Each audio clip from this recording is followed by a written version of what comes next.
Ito guys, ito po si PM, ang pinakamalapit kumanta ng Jobin. PM, anong masasabi mo sa iyong kanta? Wala, loko-loko. Ayan, ayan po ang aming si PM, talagang quality, solid. Ayan. Live ka, live yan. Oo, naka-live. PM, banata mo ng mga sabik sa ano, pag-ibig. Pusong sawi.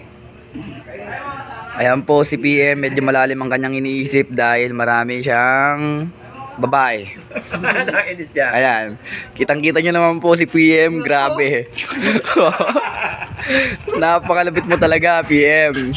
Oh!